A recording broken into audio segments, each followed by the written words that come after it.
Welcome to News Business and Finance.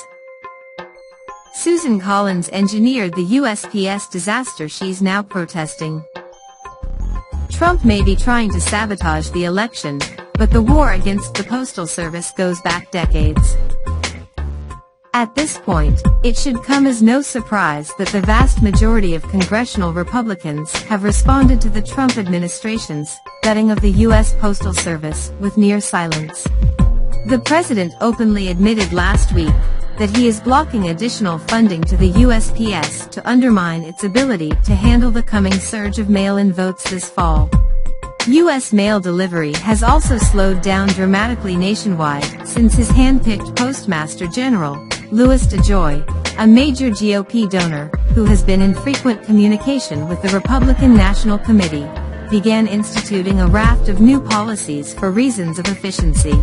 These have included cutting overtime pay for postal workers, removing sorting machines from postal facilities, and eliminating mailboxes. Yet despite the unique threat these moves have posed to American democracy, the only GOP lawmakers on Capitol Hill to speak out are those facing competitive re-elections this fall, such as Montana Senator Steve Daines and Maine Senator Susan Collins. Collins is in a particularly precarious position. A July poll released by Colby College showed her trailing her Democratic opponent, Maine House Speaker Sarah Gideon, by 5 points. Last Thursday, Collins sent a letter to DeJoy asking him to address the mail delivery delays being across the nation. "I share the goal of putting the USPS back on a financially sustainable path," she wrote. However, this goal cannot be achieved by shortchanging service to the public. As it turns out, Collins is actually one of the members of Congress most responsible for the Postal Service's devastation. Long before DeJoy started manipulating the USPS, Collins was at the forefront of a bill that crippled the agency's finances.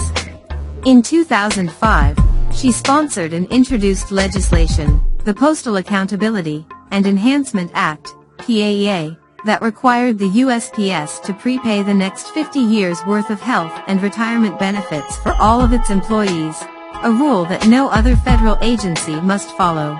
As chair of the Senate Oversight Panel at the time, she shepherded the bill's passage, along with her House GOP counterpart Tom Davis, during a lame duck session of Congress. It passed by a voice vote without any objections, a maneuver that gave members little time to consider what they were doing.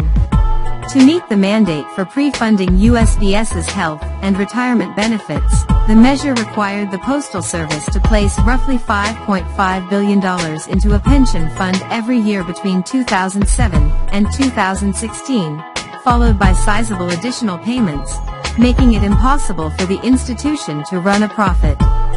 To make it even harder for the USPS to make money, the law prohibited the agency from any new activities outside of delivering mail.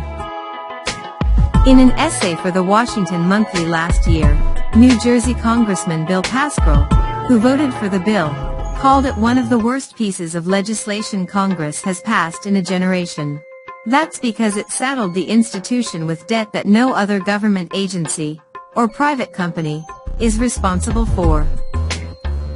At the same time, it effectively blocked the USPS from taking advantage of new opportunities to provide services and garner revenue when it needed to make up for losses stemming from declines in first-class mail due to the rise of the internet and email.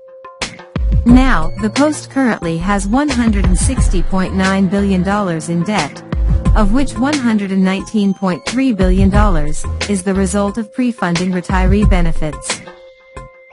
That was by design.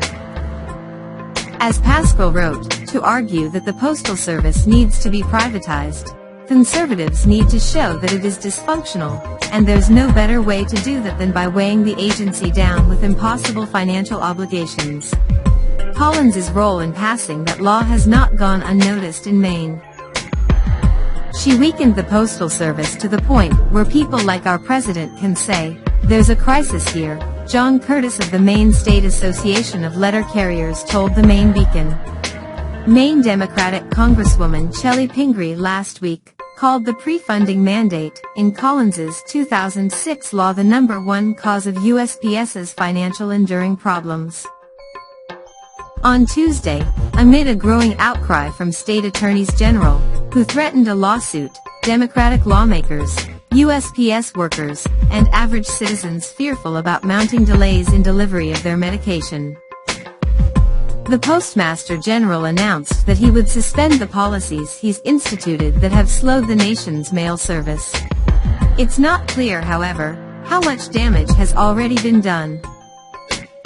Nor is it clear whether the White House will accept an emergency infusion of government funds for the USPS to get it through the election season, as the Democrats, and a few Republicans like Collins have called for.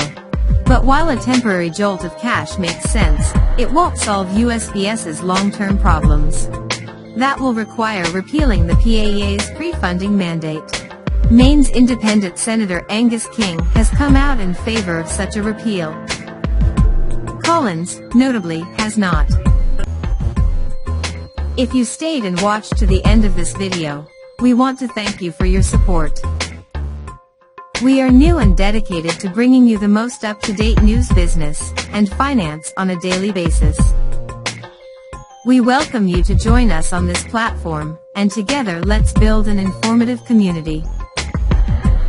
So if you like this video, and would like to see more contents like these, please leave a comment in the description box below, give it a big thumbs up. Share and don't forget to click on the subscribe button and turn on all notifications, so you would be alerted every time we've uploaded a new video. Thank you for watching.